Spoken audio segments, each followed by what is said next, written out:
بسم اللہ الرحمن الرحیم. یہ سیکورٹی والے ذرا تھوڑا سا ادھر ہو جائیں ان کو. جناب میاں اسلم اقبال صاحب، صاحبزادہ سعید الحسن شاہ صاحب، جناب نہایت قابل احترام میاں رشید صاحب، عامر Ahmed Khan sahib D G L D A, Hafiz Shahid Mahmood sahib, Asif Bilal Lodhi sahib secretary C N W, C C P O Lahore Dogar sahib, Salwat Saeed secretary information, اور میاں ابرار صاحب سیکرٹری اوقاف. نہایت ہی قابل احترام معزز خواتین و حضرات، میں آپ سب کا تہ دل سے شکریہ ادا کرتا ہوں کہ آج سبھی کی خواہش تھی، میری اور راسخ کی بہت زیادہ خواہش تھی کہ ہم دیر کر رہے ہیں اور اس نیک کام میں دیر نہیں ہونی چاہیے، تاکہ یہ تمام فیسلٹیز اس طریقے سے کی جائیں کہ جس کا فائدہ جو ہے یہ جو زائرین آتے ہیں یہ ان کو ہونا چاہیے. اور حضرت علی حجویری داتا گنج بخش کے مندوں کی جو مشکلات ہیں ان کو ہم دور کریں اور میکسیمم پارکنگ کے حوالے سے بھی کوئی پرابلم نہ ہو ان کو، اور ان کے لیے آسانیاں پیدا کی جائیں. اور اس کے لیے پلازا بنایا جا رہا ہے، انفراسٹرکچر کو بھی ہم ری آرگنائز کر رہے ہیں، ری ڈیزائن کر رہے ہیں، اور ٹوٹل تقریباً 4 ارب روپے کا یہ پروجیکٹ ہے. اور انشاءاللہ یہ ڈی جی صاحب 10 مہینے میں ہو جائے گا مکمل. ہاں جی 6-8 مہینوں میں ہو جائے گا. اور ابھی میں یہ بھی ذکر کر رہا تھا کہ جیسے مسجد نبوی میں وہ چھتریاں لگی ہوئی ہیں اور مدینے میں، وہ بھی ہم یہاں سین میں میاں رشید صاحب کر رہے ہیں، اور گورنمنٹ جو ہے یہ 25 کروڑ اس کے لیے علیحدہ ہم نے ایلوکیشن کی ہے تاکہ کوئی مسئلہ نہ ہو. اور انشاءاللہ یہ بہت خوبصورت. اور پھر اس کی ہم وہاں پاک پٹن میں بھی یہ چھتریاں جو ہیں وہاں آرگنائز کر رہے ہیں، اور وہاں بھی ہم سہولتیں دے رہے ہیں. اور ساتھ ہی ساتھ میں نے یہ کہا ہے کہ جو لنگر ہوتا ہے ان کا، اس کے لیے بھی گرانٹ دی جائے اور اس کا کوالٹی اچھی ہونی چاہیے. اور اس کے لیے فوڈ اتھارٹی کو ہم نے کہا ہے کہ وہ اپنا پرماننٹ آفس ایک ادھر رکھیں، تنگ نہ کریں لوگوں کو، مطلب کھانا ہی نہ بند کر دیں اندر کر کے، لیکن کوالٹی چیک کریں، کوالٹی ہونی چاہیے. اور خاص طور پہ جو پیدل چلنے والے زائرین ہیں اور جو عمر رسیدہ ہیں ان کے لیے لفٹوں کا بھی انتظام ہم کر رہے ہیں یہاں پہ بھی اور پاک پٹن میں بھی. اور اس میں ایسکیلیٹرز وغیرہ لگا رہے ہیں نا جی ڈی جی صاحب، ہے نا 4 لفٹیں ہیں. اچھا، وہ لفٹیں پھر اوپن طرح کی لگانا نا، شیشے والی جو ہوتی ہیں، تاکہ وہ بزرگ بھی ہوتے ہیں نا وہ پھر ڈرتے ہیں بیٹھتے لفٹ میں.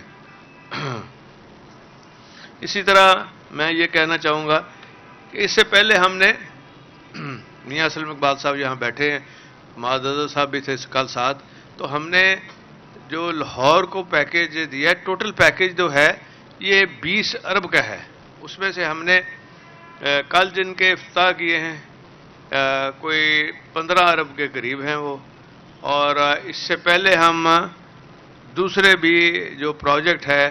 تاکہ لاہور کو ہم نے اوپن کر دیا ہے. ایک تو شیخو پورے کی طرف سے، ایک جو روڈا کا جو پروجیکٹ ہے ہمارا عمران خان صاحب کا جو ویژن ہے، اس کے حوالے سے وہ ہم نے علیحدہ وہاں رنگ روڈ دیا ہے اور وہاں ایکسیس ہوگی آسانی کے ساتھ. اور پھر ملحقہ جتنی ہیں سڑکیں، سیوریج کا بھی انتظام میں نے بشر صاحب کو کہا تھا، اور کہ بھئی یہ سیکٹری ہاؤسنگ بھی اس میں شامل ہو، اور فوری طور پہ نا ساتھ ساتھ ہی سائملٹینیسلی کام کر دیا جائے. جب آپ کا کام ہو رہا ہو، ختم ہونے کو، تو وہ بھی ساتھ ساتھ ہو، تو پھر سارا ایک دم جو جب ہم کھول لیں تو تاکہ لوگ خوش ہوں کہ ہمیں کوئی اب دقت نہیں ہے کسی قسم کی اس میں جانے کی. اور پھر انوائرمنٹ کو بھی بڑا فائدہ ہوتا ہے. اس سے پہلے یہ شیرامالا فلائی اوور، گلاب دیوی انڈر پاس اور شہکام فلائی اوور، یہ پہلے اربوں کے جو پروجیکٹ ہیں لاہور کے لیے، لاہور کو اپ گریڈ کرنے کا، یہ شریف مامے تو لاہور کے بنتے ہیں، کام نہیں کیا انہوں نے، پیسے نہیں لگائے، بس کھانے پینے کا پروگرام ہوتا رہا ہے جو کہ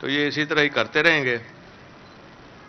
اور وہاں ایک اسٹیڈیم بھی میاں صاحب کے حلقے میں سبن آباد میں، اور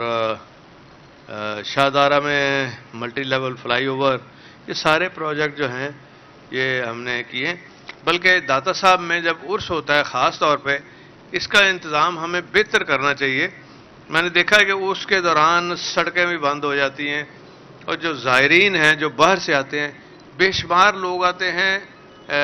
دنیا کے مختلف ممالک سے، امریکہ تک سے، کینیڈا تک سے، انگلینڈ سے، یو اے سے، اتنے لوگ آتے ہیں اوورسیز پاکستانی۔ تو ہم جب کہ فارن ایکسچینج وہ لے کے آتے ہیں، اور ہمیں ان کو فیسیلیٹیٹ کرنا چاہیے ان کی رہائش کے حوالے سے۔ جب وہ داتا صاحب آئیں، کیونکہ سارا دن لوگ بات کرتے ہیں، رات کو بھی بات کرتے ہیں، تو ان کو ایک کسی قسم کی تنگی نہ ہو۔ یہ ایک ایڈمنسٹریٹو بھی طور پہ بھی پالیسی ہونی چاہیے۔ اور جب یہ انفراسٹرکچر ہو جائے گا اپنا ڈی جی صاحب، تو پھر انشاءاللہ ہم اس قابل ہو جائیں گے کہ ایک بہترین تحفہ جو ہے، اس سے بڑا تحفہ کیا ہے؟ داتا صاحب کی خدمت جو زائرین کرتے ہیں، ان کے لیے جو آتے ہیں زائرین، ان کو ہم فیسیلیٹیٹ کرتے ہیں۔ آپ نے دیکھا نہیں کہ مکہ مدینہ میں جتنے بھی آئے رولر آئے ہیں سعودی عربیہ کے، انہوں نے بڑھ چڑھ کے خرچ کیا ہے، اور لوگ جو ہیں وہ خوش ہوتے ہیں، جا کے دعا دیتے ہیں۔ اسی طرح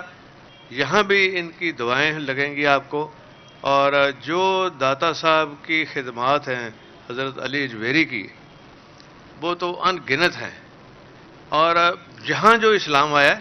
یہ مشائخ لے کے آئے ہیں یہاں اسلام۔ یہاں نہ کوئی حکمران آئے ہیں ایسے کانکر کر کے کہ انہوں نے اسلام پھیلایا ہو، نہ ہی مغلوں نے پھیلایا ہے، نہ ہی شریفوں جیسے جیلی مغلوں نے اسلام پھیلایا۔ یہ اسلام پھیلا ہے عقیدت مندوں کی وجہ سے، اور ایسی ہستیاں پاک پٹن میں جہاں ہیں، یہاں لاہور میں ہیں حضرت علی اجویری، یہ انہوں نے کام کیے ہیں، تو اس قابل ہوئے ہیں کہ لوگوں کو اسلام جب انہوں نے قبول کیا،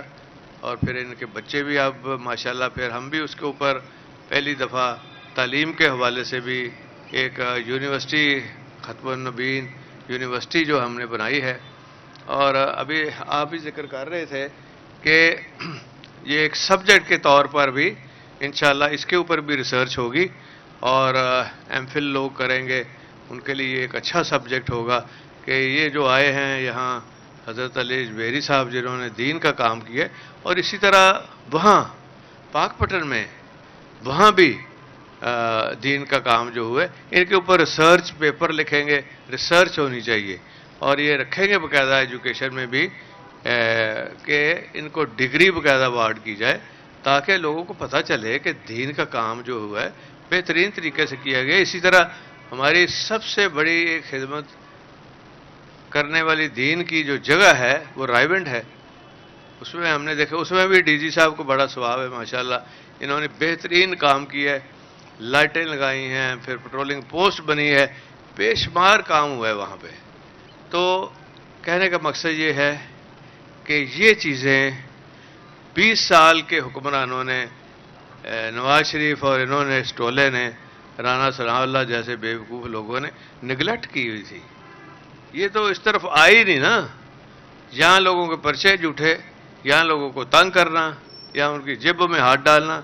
بلکہ اپنے ہاتھ سے نہ دینا کسی کو، نہ کسی غریب آدمی کی مدد کرنا، یا ان کے بارے میں سوچنا بھی، یہ تو ان کے قریب سے نہیں بات جاتی تھی۔ تو انشاءاللہ تعالی میں آپ کو یقین دلاتا ہوں کہ عمران خان صاحب کی حکومت اور ان کی پالیسی کے تحت یہ سارا دین کے کام کا فروغ کا کام ہو رہا ہے، اور اس کو ہم جاری ساری رکھیں گے، یہی ہمارا عقیدہ ہے۔ اور اسی سے ہی اسلام بھی پھیلا، اسی سے ہی پاکستان کی جو بنیادیں ہیں اور جو آئندہ آنے والی ہماری قوم ہے وہ مضبوط بن کے ابھرے گی۔ بہت شکریہ، بہت مہربانی۔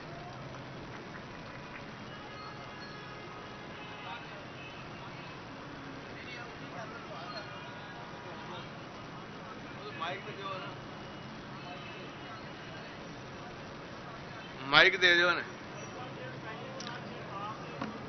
مائک دے دیو نا یار، یہ بلا لو ہاں اتنے مائک، جڑا نہیں مائک پہ ادھر آ نا، اقبال کی نہ آئی تھا، اقبال کی نہ آئی تھا، عرفان نذیر کاروائی اتنے گل اپنا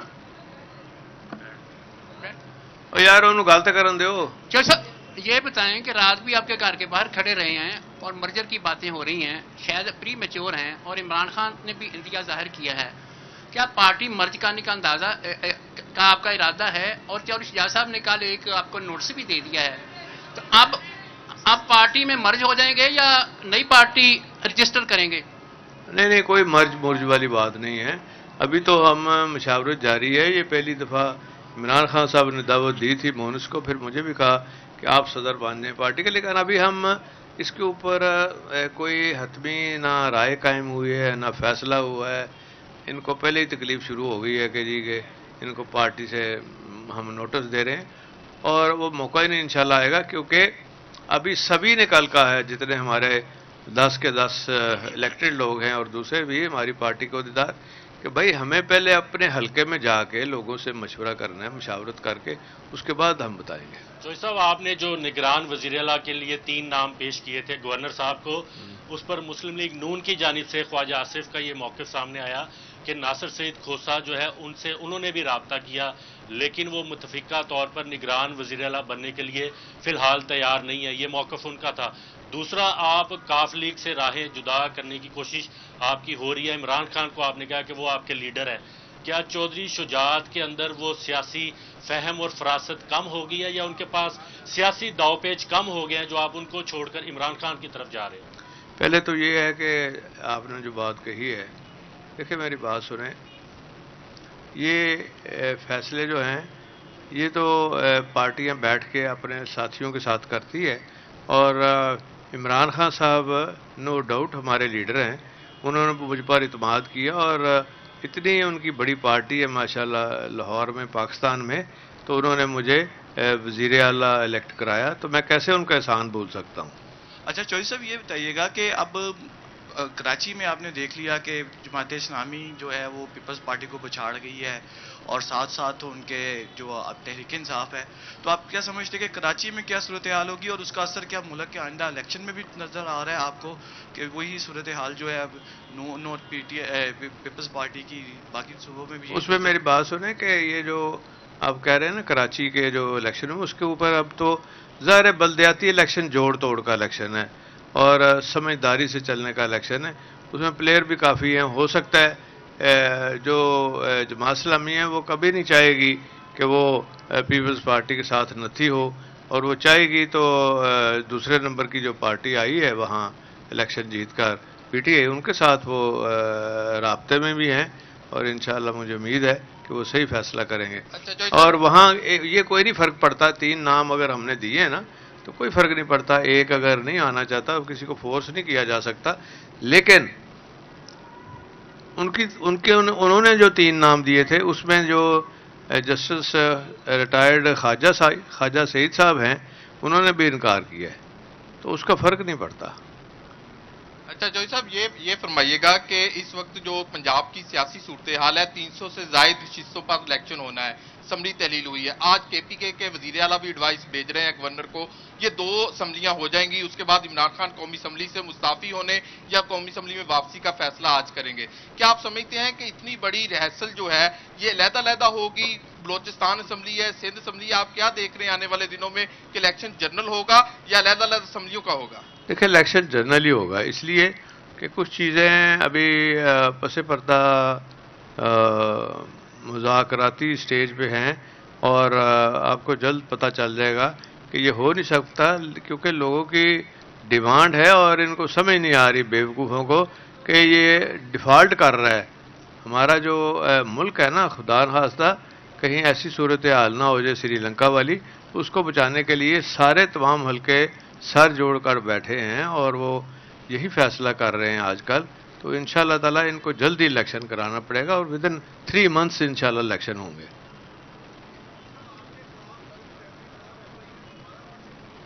ہاں جی،